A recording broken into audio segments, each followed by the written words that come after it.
Mark ends his gospel in the most unexpected way imaginable. There's no reunion scene, no dramatic appearance of Jesus to his disciples, no final commissioning on a mountaintop. Instead, Mark's earliest manuscripts leave us with frightened women running from an empty tomb, trembling, astonished, and silent.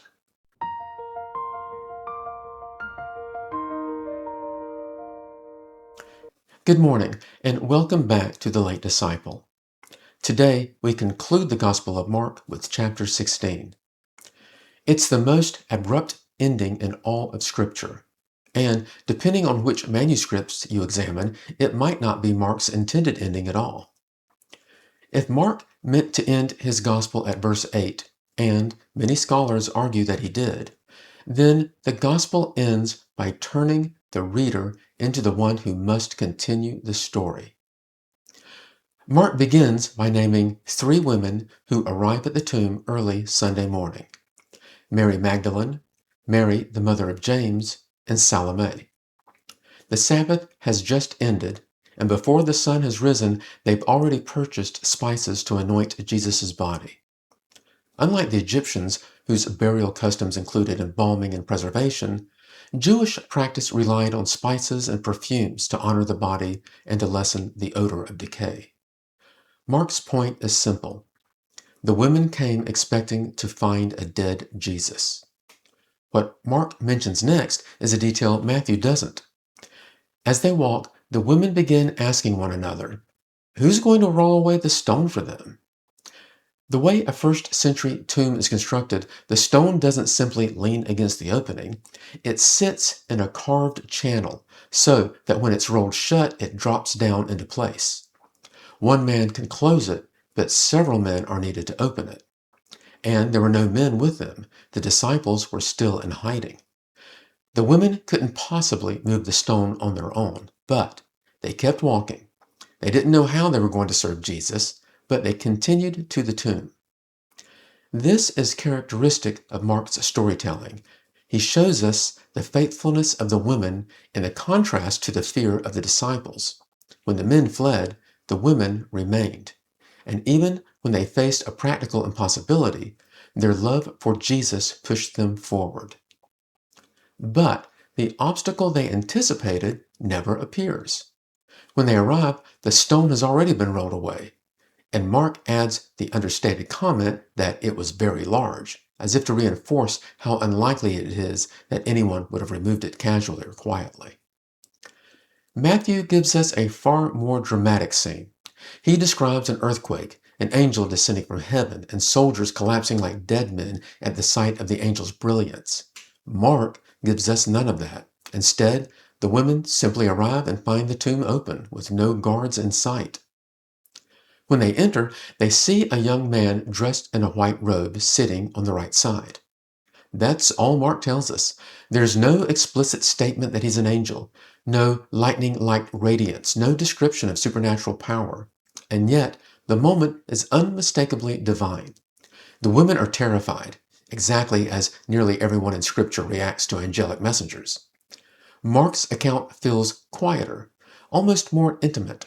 There's no cosmic spectacle, only confusion, fear, and a message waiting inside an empty tomb. It reflects the tone Mark uses throughout his gospel. He moves quickly, he shows the action, and he rarely slows down to fill the scene with pageantry. He lets the starkness of the empty tomb speak for itself.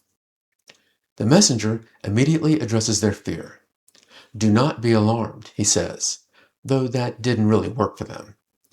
He tells them they're looking for Jesus of Nazareth, the one who was crucified, and then delivers the central proclamation of the Christian faith. He has risen. He is not here. And even invites them to look at the place where Jesus' body has been laid, now vacant. Then comes a message with a specific detail that only Mark records. The messenger tells them to go and inform the disciples and Peter that Jesus is going ahead of them to Galilee. Peter is singled out, maybe because he was the leader, maybe because he was the one whose denial hung heavily over his conscience. Maybe because Jesus wanted to reassure him explicitly that he was still part of the mission. Whatever the reason, it's a quiet and powerful touch. Upon hearing this, the women don't sprint away rejoicing. They run out trembling, seized with astonishment. And Mark tells us, they said nothing to anyone, for they were afraid. And this is the end of Mark's gospel, according to the earliest manuscripts. No resurrection appearances, no disciples receiving the message, no joyful proclamation, just fear, shock, and mystery. Now we get to one of the most debated textual issues in the New Testament.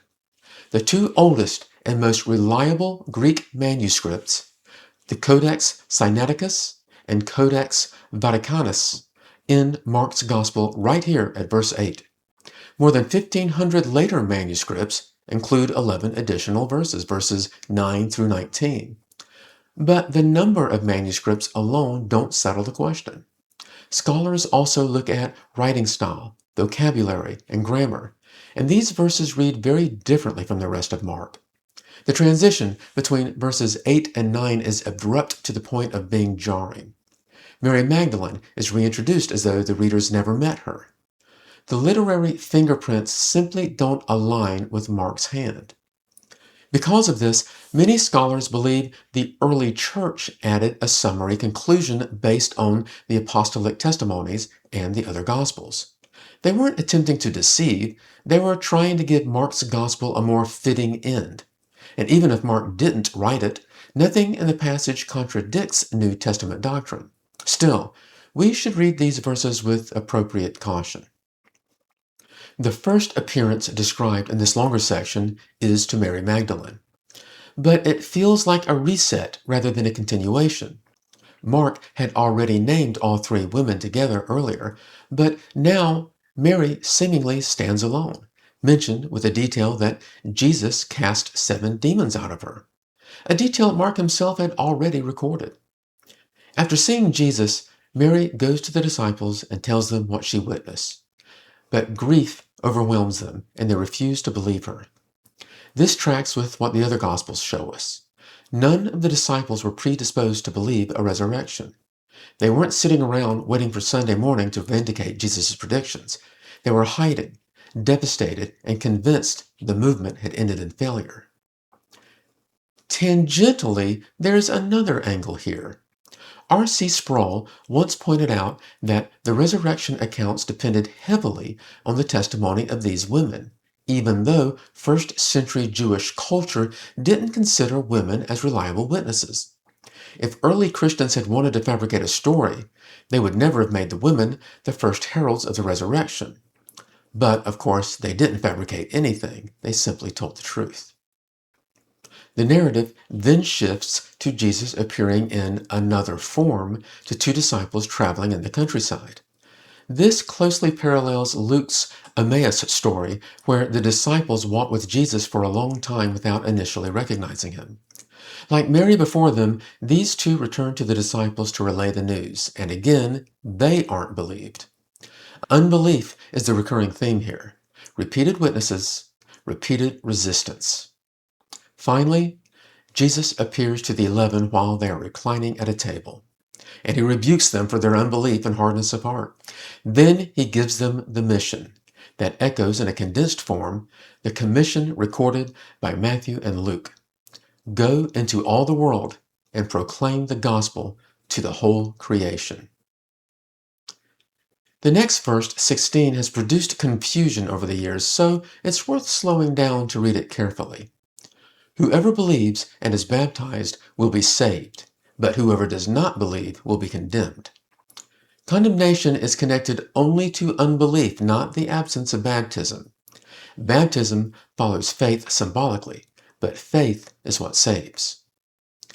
The passage then lists signs that will accompany the apostles: casting out demons, speaking in new tongues, handling snakes, surviving poison, and healing the sick. Most of these appear in the book of Acts, including Paul surviving a viper bite on Malta. But Scripture never commands snake handling or drinking poison as a demonstration of faith, and the early church never practiced such things as a ritual. These were signs of God's protection for the apostles as they carried the gospel into a hostile world, not a test of a believer's courage or devotion. The passage concludes with Jesus ascending into heaven and taking his place at the right hand of God, a detail that harmonizes with Matthew. Mark's resurrection story stands apart from the rest. It's raw and abrupt. It leaves us off balance. If Mark ended at verse 8, then his gospel closes with unresolved tension, the kind of tension that forces the reader to continue the story by responding in faith. And even if verse 8 wasn't Mark's intended ending, its placement still compels us to consider the power of that moment. He doesn't wrap things up neatly because Christian life isn't neat. It's lived in the tension of fear and faith, bewilderment and obedience. The story doesn't end with the women at the tomb, and it doesn't end with us hearing it. It ends with us stepping forward to meet the risen Christ who's already moving ahead of us. Thank you for joining me as we conclude Mark's Gospel. Jesus' invitation to follow him is always open, whether you've walked with him for years or you're just now taking your first steps. If today's message challenged or encouraged you, please like, subscribe, and pass this along to someone who might need the same encouragement.